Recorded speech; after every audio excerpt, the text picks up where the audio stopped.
Hola, buenas tardes. Estamos aquí otra vez en la Escuela de Pacientes, retransmitiendo en directo una entrevista con, en este caso, con una persona que sabe muchísimo de diabetes y que va a resolver muchas de las dudas, muchas de las preguntas que las personas nos han enviado a través de correo electrónico o a través de Twitter de la Escuela de Pacientes. Queremos saludar a todas las personas que estáis ahí siguiéndonos en directo. Sabéis que tenéis la oportunidad de seguir enviando preguntas. Y Nieves Lafuente, que es la persona que nos acompaña hoy, que nos acompaña esta tarde, pues va a intentar responder a todas aquellas dudas que tengáis. Nieves es enfermera diabetológica, es una enfermera que sabe muchísimo de diabetes porque lleva mucho tiempo estudiando y trabajando y acompañando a personas que viven con una diabetes. Ella trabaja aquí en Granada.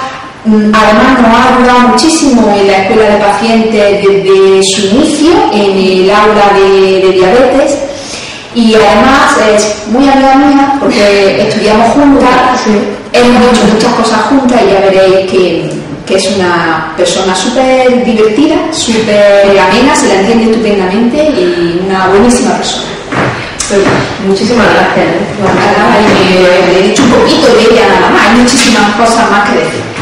Nosotros esta tarde, este mediodía, queremos explicar, que se conozca, que conozcáis un poco más, pues cómo vivir de una manera sana y de una manera normal cuando se tiene una diabetes.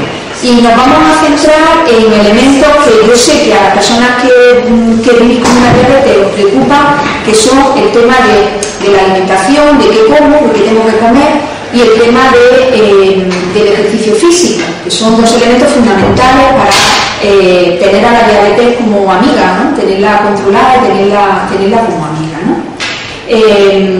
Yo no sé si Nieves, antes de empezar así a responder la pregunta que nos habéis enviado a las personas para que las contestemos, pues quiere decirnos algunas cosas así generales sobre eso, ¿no? Cómo una persona con una diabetes pues puede vivir de una manera pues eso, saludable, sana, feliz, a pesar de tener una enfermedad crónica que la va a acompañar toda su vida. La mejor forma de vivir de una forma sana y feliz primero es conocer, ¿no? ¿Qué es lo sano? ¿No? Porque así, haciendo las cosas, pues, la alimentación equilibrada, practicando ejercicio físico, pues ser feliz, porque evidentemente evitará muchas enfermedades, ¿no? Y para conocer, pues es importante, cuando a uno le diagnostica por primera vez, ¿no? Y te dicen que tienes una diabetes, aprender lo más posible cómo vivir con tu problema de salud, ¿no? La alimentación que tiene que hacer un individuo con diabetes no es distinta a la que tendría que hacer otra persona que haga el mismo ejercicio, que tenga el mismo peso, que no tenga diabetes. O sea que la alimentación realmente es una base que es general para cualquier individuo. Simplemente luego aquellas personas que tienen tratamientos con insulina, con la insulina rápida, pues tienen que conocer un poquito más en profundidad cómo manejar eso, pero lo que es la composición de la alimentación y el ejercicio que debe hacer es similar al resto de la población con iguales características. Eso es muy interesante porque me das cuenta, Nieves, porque durante mucho tiempo y algunas personas piensan que tener una diabetes pues es un castigo, ¿no? Porque ya voy a tener un montón de alimentos que no voy a poder comer, ¿no? Por ejemplo, pues los hidratos de carbono, o sea, las patatas, ya no voy a poder comer patatas, ya no voy a comer arroz, ya no voy a poder comer pasta, que me encanta, ya no voy a poder tomar un trocito de tarta de cumpleaños, y eso parece ser que no es tan así, no es tan así. No quiere decir que una persona que se le diagnostica una diabetes ya pueda hacer lo que quiera, por eso decía, no me trata el conocimiento. Ellos, con más motivo que cualquier otro, van a tener que llevar una vida sana. Entonces, evidentemente, si una persona que vivía de una forma, bueno, pues muy insana, pues va a tener que hacer pequeñas modificaciones en su alimentación. Pero evidentemente, como dices, no hay ningún alimento que esté prohibido. Lo que sí tenemos que aprender son las cantidades que son saludables para cada persona y en cada situación.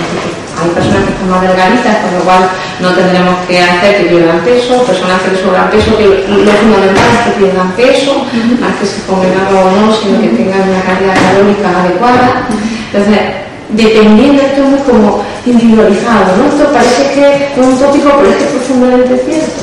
O sea, que cada persona tiene una realidad y tiene, bueno, una característica física que a la hora de hacer una alimentación y practicar un ejercicio físico tenemos que tener muy en cuenta.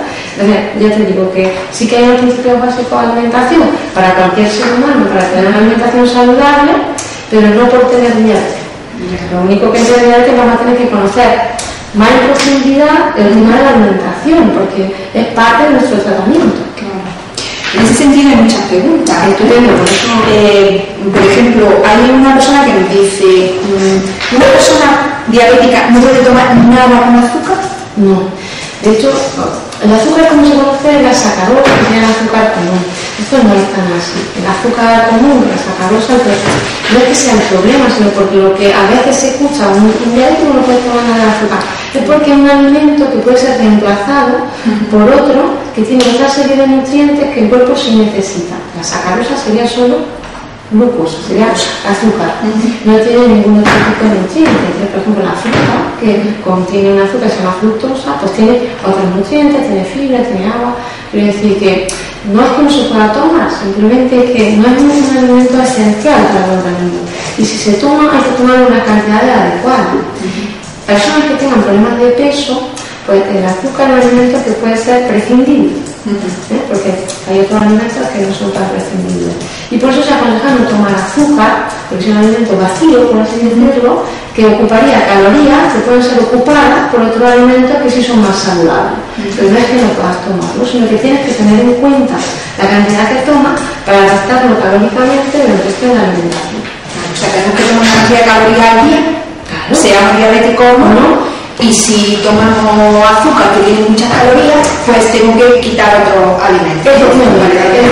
Estoy entendiendo perfectamente. A ver, más preguntas sobre ese tema.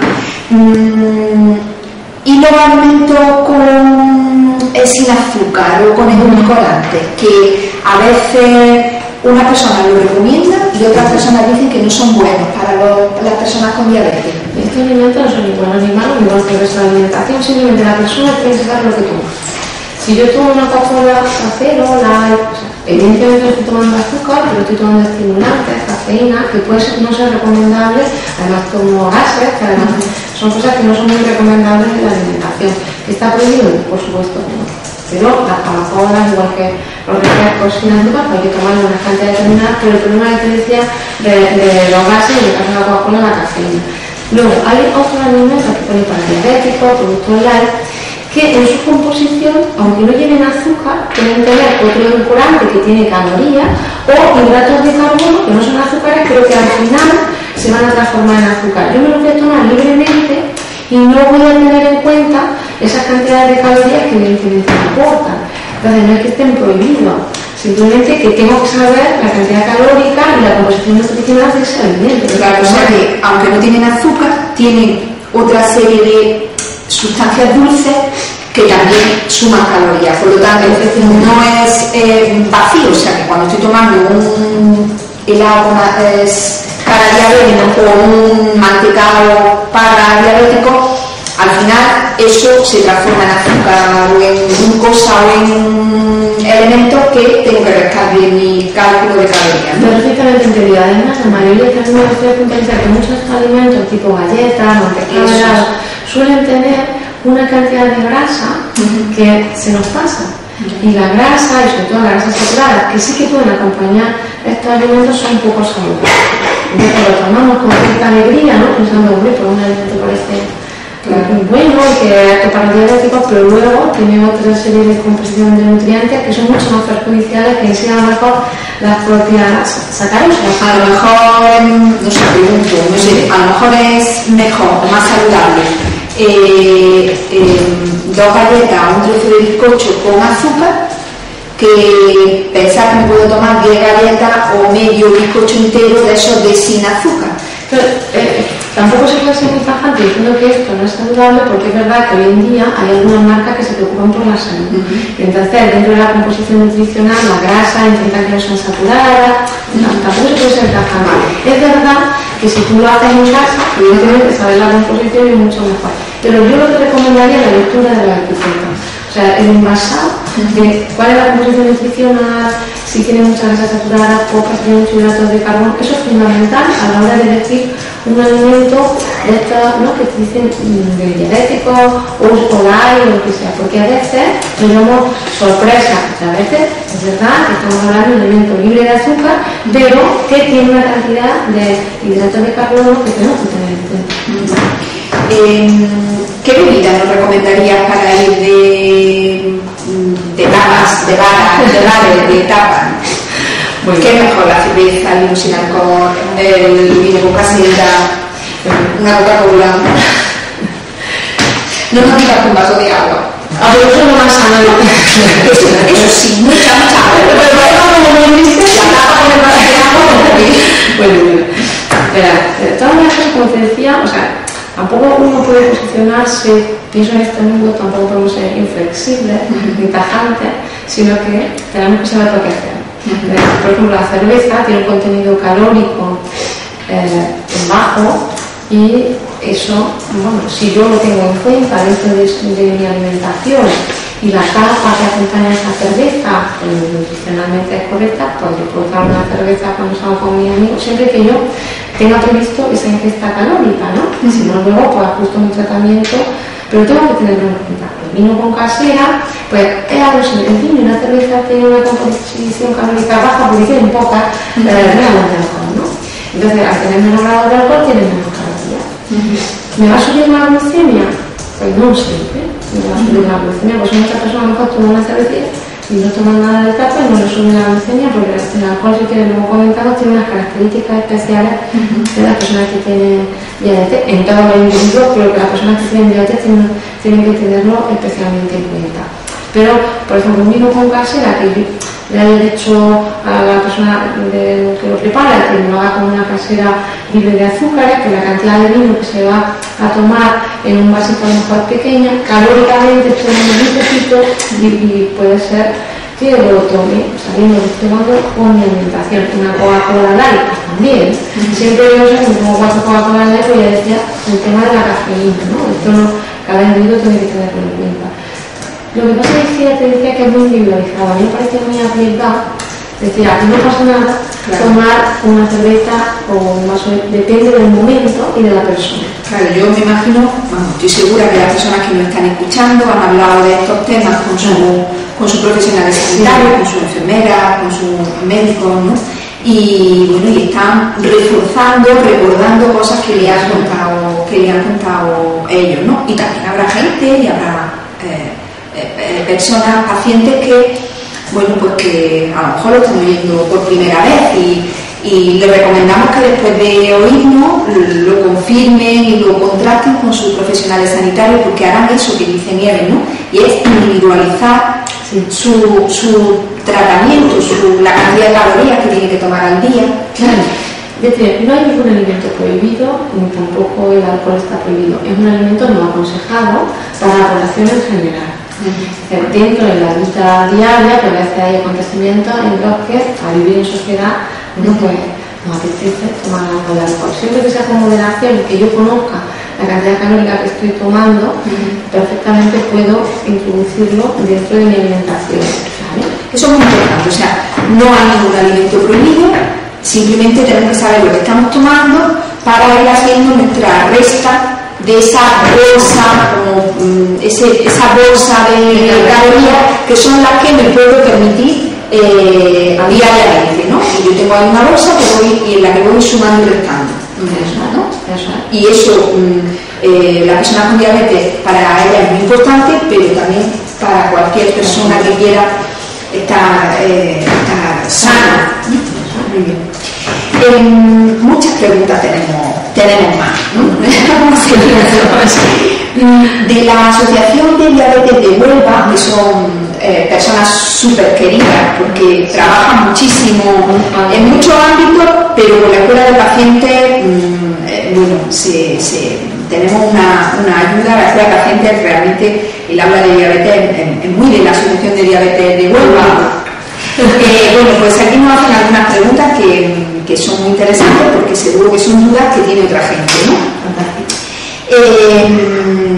Por ejemplo, nos dice, ante una hipoglucemia, una bajada de azúcar, ¿cuáles son los alimentos más recomendables para que el azúcar suba rápido? Vale, a ver, pues diríamos que aquellos cuya absorción se aumenta, ¿no? ¿Cuáles son esos alimentos cuya absorción es muy rápida? Pues mira, por ejemplo, el zumo de fruta tiene todo lo que sea líquido azucarado suele ser más rápido de absorción, ¿no? Que se le come algo que tengo que masticar, se tiene que disolver, el líquido azucarado suele ser muy rápido. ¿Qué se recomienda en caso de hipoglucemia? Pues tomarte un vaso de zumo, no tiene que ser natural, puede ser un zumo de pasar, un vasito de zumo.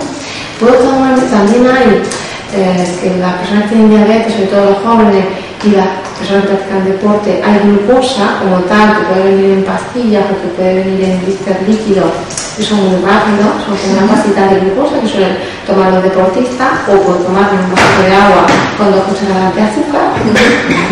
Esto sería muy más rápido, incluso a la gente se le recomienda que lleve azúcar en el bolsillo, pero si lo pongo con un vasito de agua, lo muevo y me va mucho más rápido. Exactamente. Entonces, tendría que tomarme un vaso de agua con 2 cucharadas de azúcar, un vaso de zumo, o bien pastillas de glucosa que ya vienen así diseñadas para que sea más fácil su transporte, ¿no? No tengo que llevar el zumo en el bolso, sino que pastillitas de glucosa que se pueden adquirir en cualquier sitio. Vale, o sea, para la hipoglucemia, a lo mejor un líquido azucarado.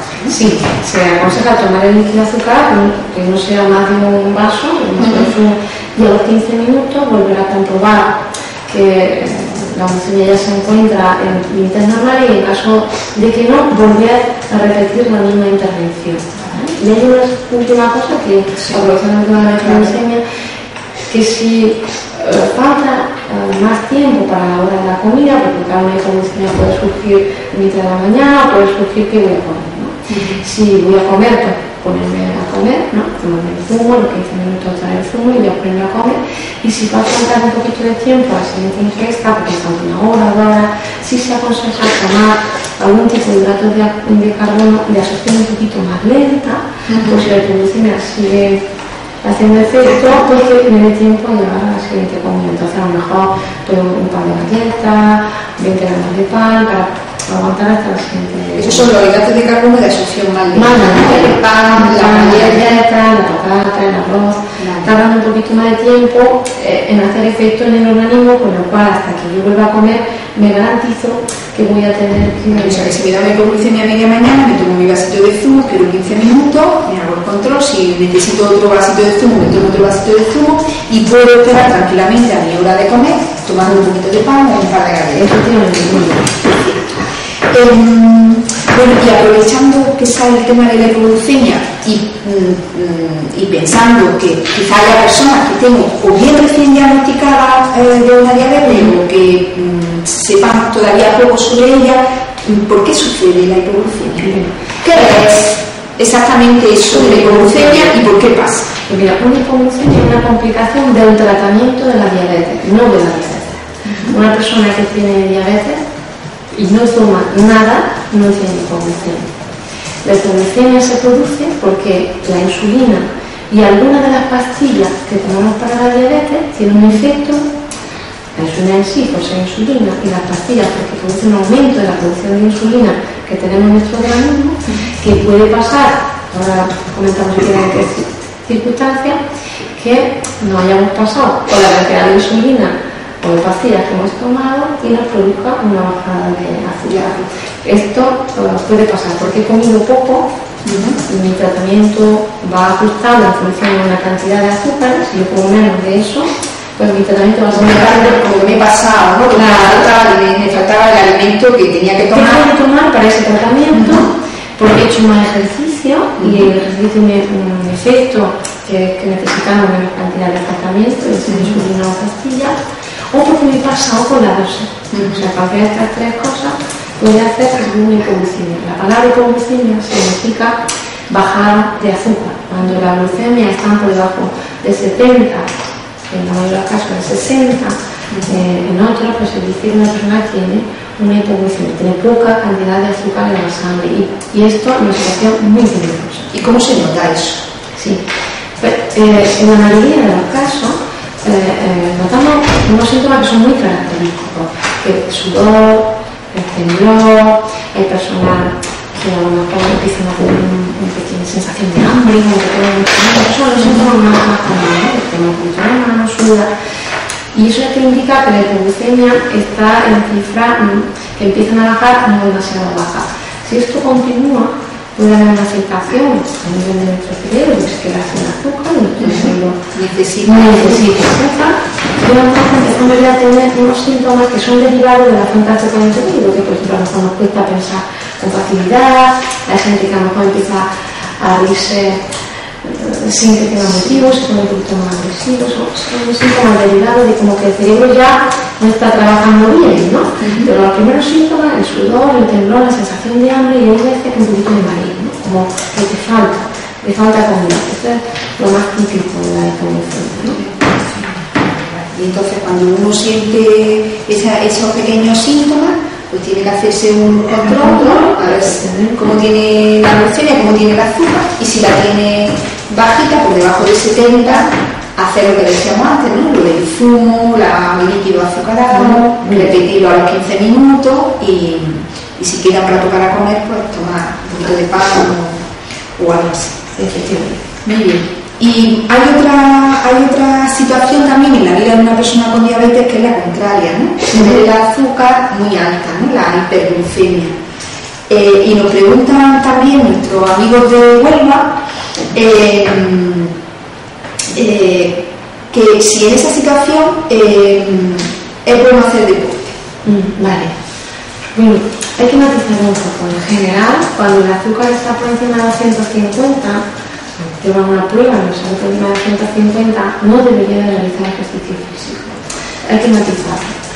Hay personas que tienen fundamentalmente diabetes tipo 1, que llevan mucho tiempo con la diabetes tipo 2, que ya están, que su páncreas no funciona nada, ¿no? Que no tienen ninguna reserva de insulina. Esto las personas que tienen diabetes lo habrán oído, de que no tienen insulina en mi páncreas, ¿no? Pues las personas que no tienen insulina en su páncreas, cuando el azúcar está alta, quiere decir que tampoco tienen insulina de la que se están pinchando o de la que están tomando. Entonces, si yo hago ejercicio, lo que voy a producir es que mi cuerpo todavía produzca más azúcar. Porque como no tengo insulina, se produce esta situación que con más azúcar y empiezo a quemar la grasa para producir más azúcar.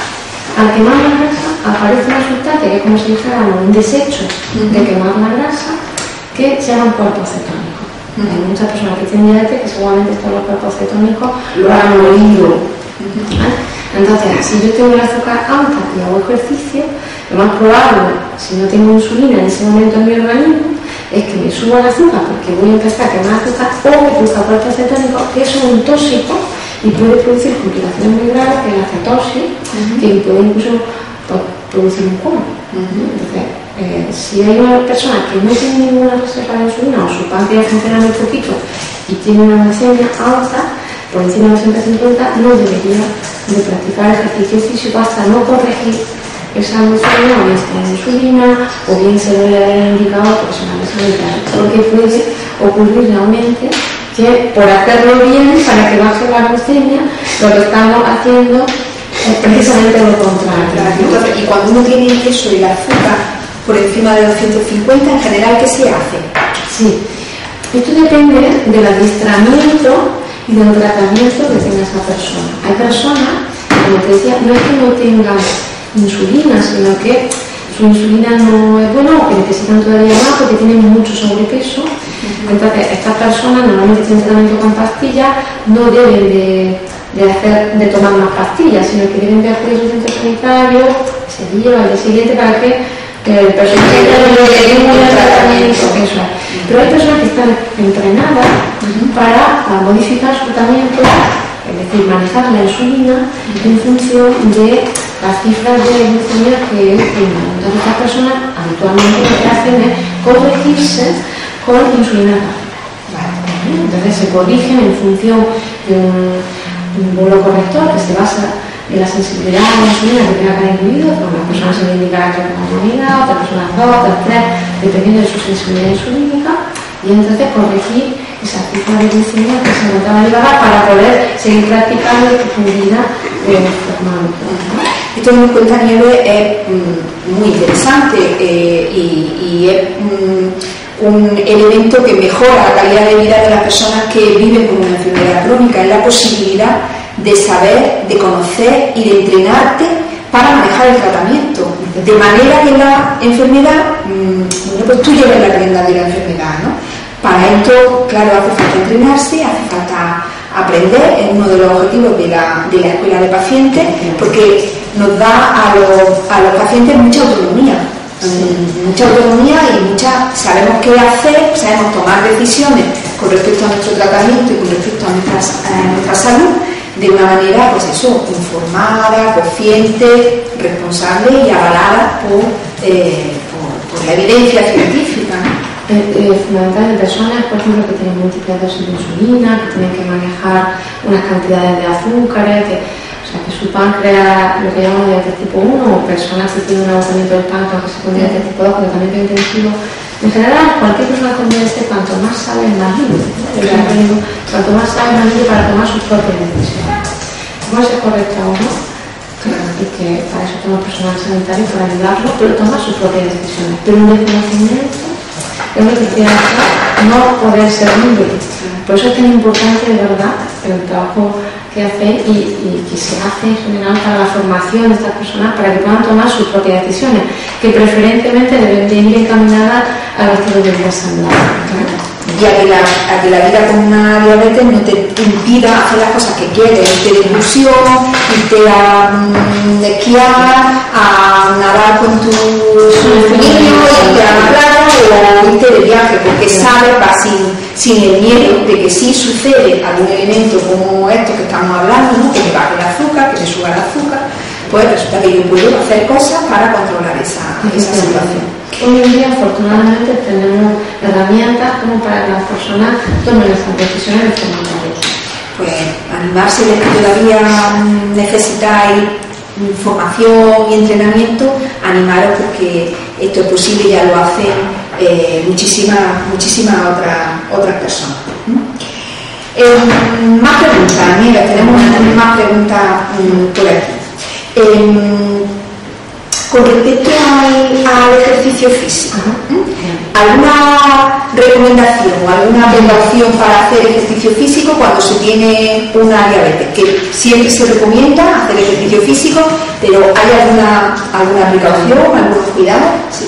Ya te digo, esto es muy individualizado, no es lo mismo, porque no es lo mismo una persona, un tipo con 15 años que se le ha diagnosticado una diabetes, pero que su corazón va estupendamente, articularmente no tiene ningún problema, pero una persona de 60 años, 70, que tiene algún problema articular, que además tenga la hipertensión, que además tenga otros problemas. Claro, entonces por eso los programas de ejercicio en general se aconseja que se realice ejercicio físico en personas, por ejemplo, adultas que no estaban haciendo previamente programas de ejercicio, que no tienen entrenamiento, pues que empiecen con lo que llamamos siempre las caminatas, ¿no? 3-4 días en semana, aproximadamente entre 30 y 60 minutos, con intensidad entre medio y moderada. Eso sería suficiente si nunca has practicado ejercicio físico. Si tú ya tienes un entrenamiento, pues evidentemente, cuanto más ejercicio físico haga en función de lo que la patología que tú tengas, mejor. En una persona joven es que realmente, si es deportista, fantástico, pero no es tampoco ser deportista. La práctica habitual de ejercicio físico en una persona joven debería hacer ejercicio aeróbico, que es montar, montar bicicleta, nadar. Esto al menos hacerlo como poco 4 o 5 días en semana, y luego algunos ejercicios los que llamamos de fuerza, de resistencia, para fortalecimiento muscular, ¿no? Pues 2 o 3 veces en semana.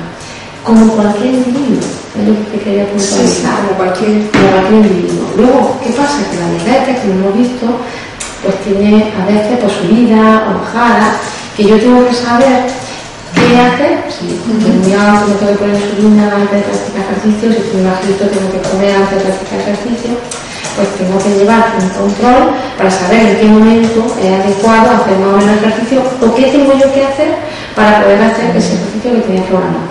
no es que haya ejercicios que estén, porque antiguamente las personas que tienen diabetes no deben de hacer ejercicios de riesgo, no deportes de riesgo. Evidentemente cualquiera que no tenga una preparación no debe hacer ejercicios de riesgo. Mejor que no.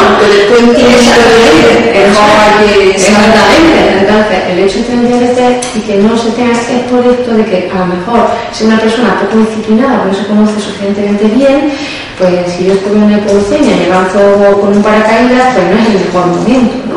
Para hacer, pero si yo previamente he hecho ya, sé cómo estoy, me he entrenado, estoy capacitado para tomar una serie de decisiones, pues puedo hacer ejercicios de riesgo siempre que tome las precauciones necesarias. Esto no es una población general, sino que hay personas que realmente están preparadas para realizarlo. Voy a volver otra vez al tema de la alimentación, porque es que hay muchas preguntas sobre el tema, ¿no? Dice, por ejemplo, nos preguntan también, nos están preguntando qué frutas son las que contienen más azúcar y si se puede tomar la fruta libremente, toda la que uno quiera. Mira, la fruta es un alimento saludable que debe de formar parte de la alimentación diaria.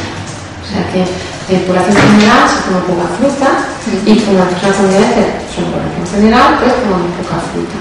Lo que tenemos que saber es la cantidad que tenemos que tomar en caso que yo tenga diabetes, porque en la mayoría de los casos tenemos que controlarlo para el tratamiento de insulina o para el control del peso, ¿no? Se aconseja tomar 2 o 3 piezas diarias de un tamaño mediano, y es verdad que hay alguna fruta cuyo contenido en azúcar es un poquito más alto, pues, que todo el mundo conoce, puede ser la uva, puede ser los plátanos, puede ser los chirimoyos, los kakis, que no es que no los pueda tomar, sino que a lo mejor me da 200 gramos, pues tengo que tomar 120, que están un poquito más pequeños, ¿no? Eso normalmente en la población genera muchos problemas porque te dice que yo ya no puedo comer nunca más, o uy, la agua me sube mucho, no, es la cantidad que tomo. La fruta, que tiene mucha cantidad de agua, que yo puedo tomar una cantidad importante, una sandía o un melón, y te puedes tomar 300 gramos y tendría la misma cantidad de azúcar que una manzana con 200 gramos. ¿Vale? Esto es importante que hagan los cursos de formación, pero que como norma general podemos tomar 2 o 3 piezas de fruta diaria que no estén demasiado maduras, porque conforme la fruta madura más, pues el contenido de azúcar es mayor, que están más maduras. O sea, podríamos decir que si la manzana está muy madura, que sea más pequeñita, y si es más verdecita puede ser un poco más grande, 200 gramos, ¿vale? Porque las frutas que tienen mucha azúcar, pues tomamos menos cantidad. El chirimoyo más chiquitito, la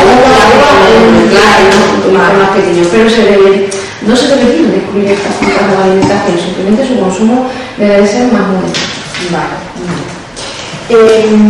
Hay otra pregunta aquí que viene también de Huelva, de la Asociación de Huelva, y nos preguntan si hay alimentos que bajen el azúcar.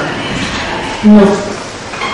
Hay alimentos que suben la glucemia y el agua, que como no tiene calorías ni nada, no produce ningún efecto. Ni sube ni baja. Ni sube ni baja, porque es calórica.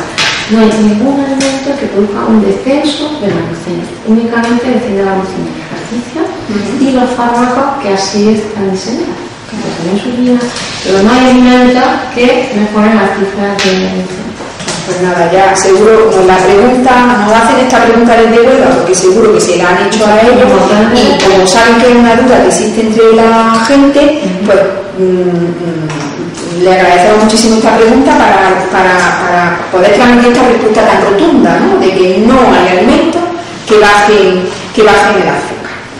Muy bien. Más preguntas sobre la necesidad de adelgazar. Que tú nos comentabas que es importante que una persona con diabetes pues tenga un peso adecuado, ¿no? Y nos preguntan, no sabemos desde dónde, pero han traído esta pregunta, ¿qué recomendarías o sea, qué dieta de adelgazamiento recomendarías para una persona con diabetes? Bueno, lo mismo, las personas con diabetes forman parte de la población general y le vamos a recomendar exactamente lo mismo que al resto de la población. Lo más importante es que la persona alcance su peso aceptable. O sea que en la diabetes es fundamental tener un peso aceptable. No quiere decir que esté excesivamente delgado, sino que tenga un peso saludable. Para eso existe un parámetro que la mayoría de los individuos conocemos, que es el índice de masa corporal, ¿no? Tenemos una forma, que es una relación entre lo que uno mide y lo que pesa, que se llama índice de masa corporal, que debe de estar en unos rangos para que eso sea saludable.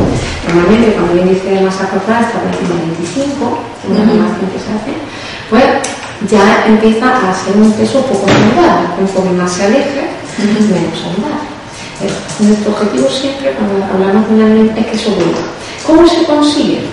La composición nutricional, o sea, el porcentaje de nutrientes, la cantidad de azúcar, de hidratos de carbono, la cantidad de grasa, la cantidad de proteína es igual en una dieta de adelgazamiento que en una dieta de no adelgazamiento. Si el 55% normalmente no deben de aportar alimentos que tienen hidratos de carbono, por ejemplo fruta, por ejemplo lácteos, por ejemplo farináceas, verduras. El 55% de la alimentación debe de ser de ese grupo de alimentos, que es la verdura, la fruta, los lácteos y la harina. Luego hay un 15% que llamamos proteínas, que tienen que ser aportadas por este grupo de nutrientes, que son la carne, el pescado, los huevos, la leche, también tiene proteína, los frutos secos. O sea, hay alimentos que no aportan proteínas y luego un 30% deben de venir de la grasa. Esa composición se debe de respetar, esté delgado, esté gordo o como sea. Lo que varía es la cantidad de calorías que yo tomo en esta composición. Efectivamente, una persona que quiera adelgazar, lo que tiene que hacer es hacer una alimentación equilibrada, o sea, que respete esas proporciones de un 5% de carbono, el 30% de grasa, el 20% de proteína, pero con una reducción calórica que normalmente suele andar pues, entre 500 y 700 calorías menos de lo que está tomando, siempre con lo mínimo, ¿vale? Entonces, bueno, un mínimo calórico aceptable y luego de lo que se hace una valoración nutricional de lo que la persona come, y en función de eso pues va reduciendo diariamente un número de calorías para que haya una pérdida de peso a lo largo del tiempo de forma progresiva. Esta sería una dieta de adelgazamiento más saludable. Luego, evidentemente, en el mercado sabes que hay lo que llamamos dietas saludables. Y eso hay que individualizar. Yo tampoco hay una cruzada en contra de la dieta hiperproteica, mucho menos habría que individualizar los casos. Ahora que esto, en los estudios de investigación y con evidencia científica se ha mostrado que este tipo de dietas sirven para perder peso de una forma puntual, menos meses, pero que esa pérdida de peso luego no se mantiene. Cuando hacemos este tipo de dieta volvemos a recuperar de nuevo este peso.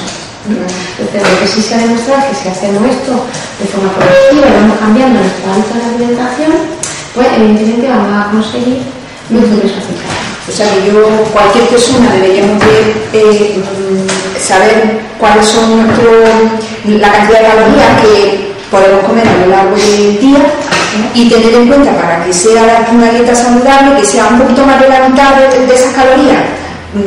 Pues si son 1200 calorías, que 600 y pico van a ser, o sea, tienen que venir de las patatas, de la harina, de la pasta, de la fruta, de la leche, de la verdura, que luego un 15% de esas 1200 pues sea de proteínas, que decía que era la carne y el pescado fundamentalmente, los huevos, y el otro 30% de grasa. Y sabemos que la grasa, hay grasas de origen animal que son más perjudiciales para el organismo y grasa como el aceite de oliva, por ejemplo, que porque es recomendable, que tiene muchos efectos beneficiosos para la salud, ¿no? Sería un poco el hacer esto de una manera cotidiana, ¿no? Efectivamente.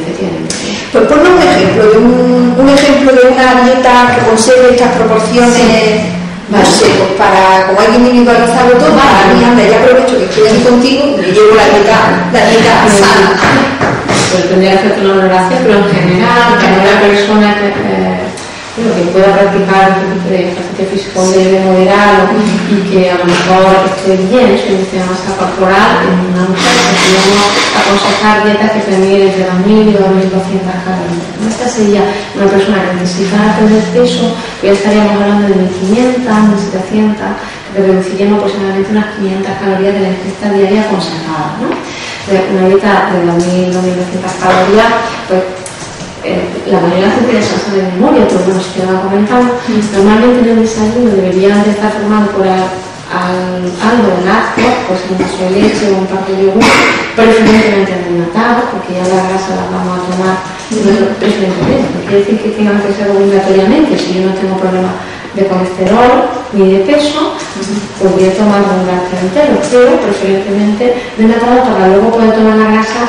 Me guardo esas calorías para luego echarle un poquito más de aceite a la ensalada. Un vaso de leche o yogur, cualquier lácteo que nos guste, algo de harina, que personalmente en tu caso, que sean entre 50 y 60 gramos de pan, porque la gente va a estar habitualmente con media tostada, media tostada, o ya más o menos saludable, que puede hacerlo o bien con tomate. Eso sí, lo que tenemos que tener mucho cuidado es que como tiene un 30% de grasa y la grasa, para que te hagan una idea, cada gramo de aceite tiene 9 calorías. Y claro, si yo me tomo una cucharada de 10 gramos, te toman 90 calorías. El aceite sí que tendríamos que tener cuidado en medirlo. El aceite que le echo a la tostada. Que a veces esto en la gente... o sea, que una cucharada de aceite en la tostada son aproximadamente 90 calorías. Sí. O sea, ya he consumido 90 calorías de esas 2000 que tienes que tomar. Vale. Entonces, pues, en tu caso, mejor una o dos cucharadas de aceite no pasaría nada, pero en el caso de una persona que está con pérdida de peso, igual tenemos que decirle una cucharada. Por eso te decía, con tomate. Hay también personas que les gusta hacerlo a lo mejor con mermelada, sin azúcar, que hacen en casa, tal, que una fruta. En el desayuno debe de haber lácteo, debe de haber harina y debe de haber fruta.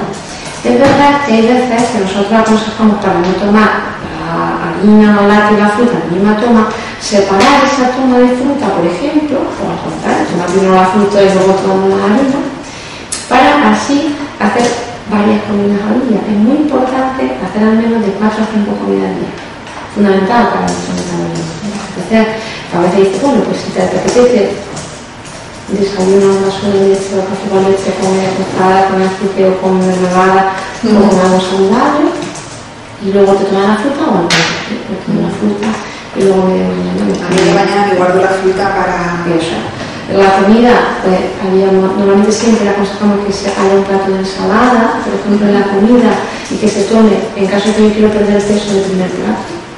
Porque esto va a hacer que llene mi barriga y que luego no tenga tanto apetito y que mastique, y que entonces luego las ganas de comer, cuando mastico durante 15 o 20 minutos, disminuyen, con lo cual no voy a tener tanta ansiedad por comer. Qué interesante, o sea, masticar. Masticar al menos durante 15 o 20 minutos influye en que luego tú no tengas tanta ganas de comer, que eso es muy rápido, te da ganas de comer a media hora, porque tu cerebro entiende que vas a terminar. Nosotros comemos, llenamos el estómago o llenamos la cabeza, entonces me puedo comer mucho, pero la cabeza dice, no, porque he comido muy rápido y no voy a tener ganas. Por eso el plato de ensalada del primer plato, un par de cucharadas de comida, que si es una comida pues en lentejas, si tienes trozo de carne, una cazuela de fideo, podemos tomarlo como un plato único, pues un par de cucharadas, incluso 3 cucharadas, porque tendríamos 1000 calorías. Podrías tomar en este caso un poquito de pan, 40-50 gramos de pan, ensalada, y luego tu pieza de fruta. Una persona que quiera adelgazar, tendríamos que controlarle en 2 cucharadas a lo mejor, y no puedo, claro que no le quitamos un poquito el pan para disminuir un poco el gasto calórico. La merienda, pues se forma por un lácteo, por una fruta, depende del ejercicio que vaya a hacer. A veces pues se puede meter un par de galletas si va a practicar ejercicio físico y si el tratamiento que toma te lo permite. Y luego a la cena, como en cualquier situación, es preferible aquí tomar, pues si no hemos tomado suficientes raciones de proteína en la comida, pues puedes tomarte un pequeño filete o aproximadamente pues 150 gramos de carne o así, normal, porque tomamos mucha proteína y como solamente tomamos proteína, le tomamos el 15%, un gran plato de verdura que puede ser cocida, puede volver a tomar una ensalada, puede ser al horno, intentar evitar los fritos y los rebozados, que son los que perjudican la caloría, la grasa. Claro, y ya te digo, un plato de verdura, la proteína, en caso de que todavía te quede la cerca con algo de pan. Pero es verdad que en la noche, las personas que pretenden perder peso y que no hay riesgo de glucemia, intentando reducir al mínimo la cantidad de harina que se toma, porque como la harina un hidrato de carbono que sirve pues, para, como si dijéramos, para hacer ejercicio y con energía, y vamos a dormir, pues tampoco necesitamos tomar, no soy activo que haya tipo de hipoglucemia, pero verdura, algo de proteína y a lo mejor una fruta para dormir o algo así. Esto es un ejemplo de dieta sana. Me parece muy fácil. Claro, muy fácil y además, bueno, pues puedes comer de todo, disfrutar comiendo y además saber que estás haciendo pues es una dieta proporcional y por tanto saludable. Nada, a mí me ha servido muchísimo el ejemplo de todo eso. Pero hay que individualizar con los gustos, con las preferencias, porque evidentemente hay que variar y hay que disfrutar comiendo, ¿no? Es lo más importante. A ver, tengo la pregunta porque no quiero que terminemos sin contestar una pregunta que nos vino por Twitter. Una pregunta que yo no entiendo, pero que seguro que Nieves sí, y que habla de el cromo. Dice, ¿cuál es la incidencia del cromo en la alimentación de la diabetes mellitus 1? No sé si se refiere a la influencia del cromo, ¿no? O sea, ¿en qué influye el cromo en la diabetes tipo 1? El cromo es un mineral que forma parte del alimento, que nace en que trabaja en el metabolismo de hidratos de carbono, de grasa y proteína. Y hay, como trabaja en el metabolismo de hidratos de carbono, grasa y proteína y en el tema de la insulina, pues bueno, hay muchas corrientes, ¿no? Y artículos en internet que te dicen que si tomas mucha cantidad de cromo, pues baja la glucemia porque produce más insulina. Esto no está científicamente demostrado.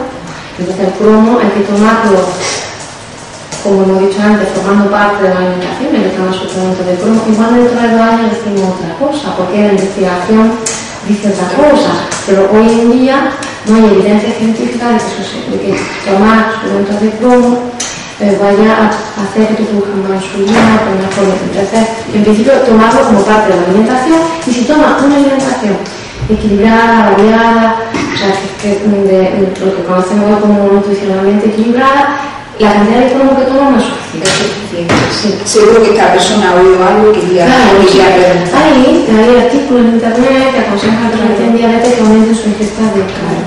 Que no se nos olvide que nos decías que nos querías contar algo sobre la sí, muy importante. Yo creo que ya aprovechando este espacio es importante que aclaremos qué es lo que hace el alcohol en la glucemia de cualquier individuo. Lo que pasa es que en personas que tienen diabetes, como trabajamos con fármacos que además influyen sobre la glucemia, pues es especialmente delicado pues no conocer el efecto del alcohol. Cuando nosotros tomamos alcohol y el alcohol se metaboliza en el hígado, como la mayoría de la gente sabe, por eso las personas que toman mucho alcohol, su hígado se pone enfermo, pues lo que hace el hígado es metabolizar el alcohol, pero deja de trabajar en otras cosas. Por ejemplo, en el hígado nosotros tenemos una reserva de azúcar. Lo almacenamos en forma de una sustancia que se llama glucógeno, entonces lo tenemos ahí en la despensa. Cuando a mí yo lo necesito porque entre comida o porque hago ejercicio o lo que sea, el azúcar que yo tengo en la sangre viene del hígado. Ese glucógeno se transforma en glucosa. ¿Vale? Entonces, si yo tomo una cantidad elevada de alcohol, mi hígado se pone a trabajar con el alcohol, pero no produce esa glucosa. Con lo cual, el efecto paradójico del alcohol en la glucemia es que si tomo grandes cantidades de alcohol, puedo, al cabo de 1 hora, tener una hipoglucemia grave. Porque mi hígado no está trabajando produciendo glucosa, pero mi fármaco sí está produciendo insulina. Con lo cual, produzco mucha insulina, poca glucosa, porque no como, normalmente cuando se sale de marcha, que estoy bailando, me bebo el cubata para no sé cómo dice la gente, ¿no? Y esto puede producir una cosa muy seria, que es una hipoglucemia, que muchas veces en chicos jóvenes tenemos problemas porque deben sin acompañarlo de comida o sin saber qué tienen que hacer, y entonces se marean, los amigos piensan que están con la bebida y no le hacen caso. Entonces, y lo que tienen es una hipoglucemia, efectivamente. Y si acompañaran la copa con alimento o tomaran la cantidad de alcohol que no se necesita y tomaran alcohol en el momento que no deberían de tomar, pues no tendrían este problema. Pero la hipoglucemia es algo que realmente es peligroso cuando se acompaña el alcohol, porque son esas situaciones, sobre todo en gente joven, que los amigos pues no te prestan la atención adecuada y luego puedes pasar un mal rato a consecuencia de tradición. Pues hay que comer cuando se va a salir de marcha, hay que beber poco, todos, las personas que tienen diabetes y las demás, y el resto de las personas. Es muy importante y no conducir, y muy importante comentarle a la banda, a los amigos que tenemos una diabetes y que si nos mareamos puede ser que tengamos una hipoglucemia, que no piensen que hemos bebido más de la cuenta y que ya se nos pasará. Eso es fundamental, de verdad, que cuando uno toma alcohol pues sea responsable y sepa a lo que se puede enfrentar con el consumo de alcohol. Vale. Y una última pregunta, no sé si están entrando algunas, pero antes de las que acaban de las que nos pasen ahora nuestros compañeros, hay aquí, tengo aquí una pregunta que veía en inglés y que alguien del equipo ha tenido la amabilidad y gentileza de traducirla, que dice, bueno, yo la voy a hacer porque de todas maneras hemos hablado muchísimo sobre este tema. Dice, ¿cómo puedo hacer mi comida más saludable? Sí, bueno, es lo que te decía, o sea, la alimentación saludable es lo mismo para el niño. Entonces, hay algunas normas básicas, como te decía, por ejemplo, hacer 3 comidas principales y al menos unos suplementos, estar más de 3 horas sin comer. Esto es fundamental para la alimentación saludable, masticar despacio, beber una cantidad de agua, por 1 litro, 2 litros, dependiendo de cada individuo, pero porque depende del consumo de otras cosas que tú tengas, pero la ingesta de agua es importante. Tomar 2 o 3 piezas de fruta diaria, al menos 2 platos de verdura, un par de vasos de leche, o carne, pescado, preferentemente pescado, 3 o 4 veces a semana pescado y 2 o 4 veces carne, y tener en cuenta la cantidad de harina que toma a lo largo del día, y que la grasa, preferentemente como tú decías, venga de las grasas vegetales, pues, lo mejor el aceite de oliva, y con mucha moderación las grasas saturadas, que no deben de tener más de un 7% de las calorías totales, y si un 5% es mucho mejor.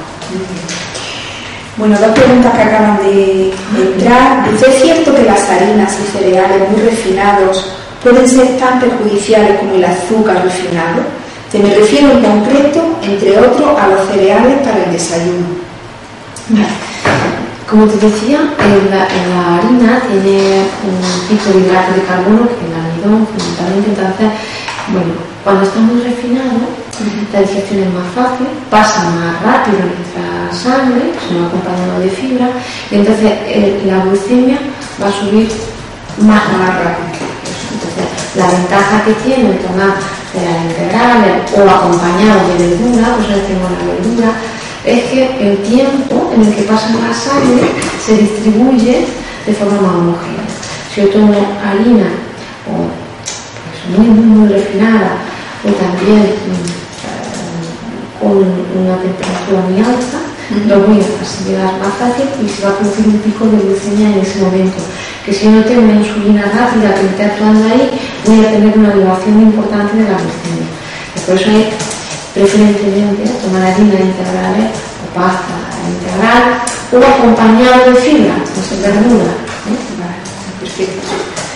Y luego ya casi para terminar te piden que expliques qué es el índice glucémico de los hidratos de carbono, sí, y cómo afecta ese índice a las personas con diabetes. Vale. El índice glucémico sería una medida, y la hablamos del índice de masa corporal, de la cantidad que me sube a mí la glucemia cuando tomo un alimento determinado, ¿no?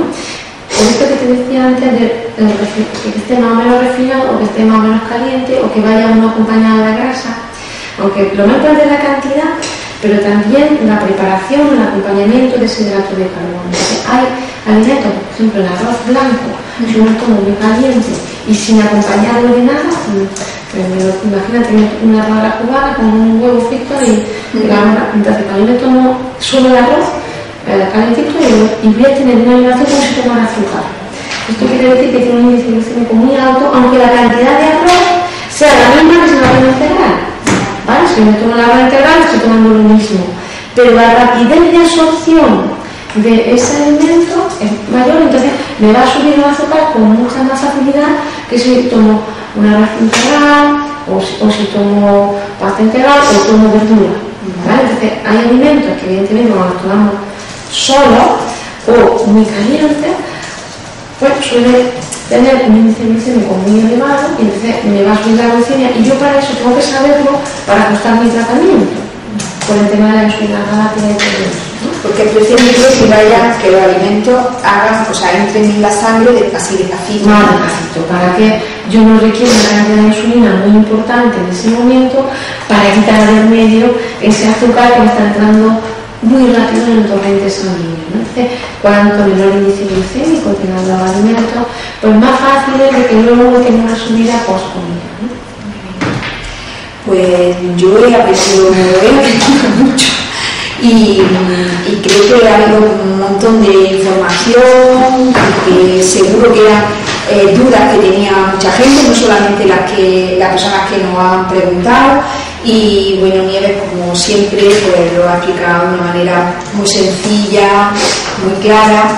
De todas formas, seguro que surgen más dudas, seguro que surgen más preguntas que podemos contestar en la medida de lo posible a través de la web de la Escuela de Pacientes, www.escueladepacientes.es, y una vez allí pues podéis contactar con nosotros a través del correo electrónico, podéis contactar con nosotros a través de la página de Facebook, que se accede directamente desde la página web, o a través de la cuenta de Twitter. Y nosotros le haremos llegar vuestras preguntas a Nieves, que estoy segurísima que contestará encantada de ayudar. Muchísimas gracias, Nieves. Te volveremos a llamar. Te volveremos a llamar porque esta entrevista y esta posibilidad de que la gente pueda consultar a personas que saben sobre su enfermedad está siendo muy interesante y está siendo muy útil para mucha gente. Toda la entrevista la tendréis en la página web y en breve en el canal YouTube de la Escuela de Pacientes. Como siempre, muchísimas gracias por estar ahí, muchísimas gracias por todas vuestras preguntas. Os animamos a seguir aprendiendo, a participar en la Escuela de Pacientes y a visitarnos la semana que viene, que estaremos otra vez con otro tema. Muchísimas gracias. A vosotros, un placer y un abrazo muy grande. Aquí estoy dispuesta a lo que las dudas, intentar resolver las dudas que se puedan plantear. Pues nada, muchas gracias y hasta la próxima a toda la gente de Escuela de Pacientes. Un abrazo.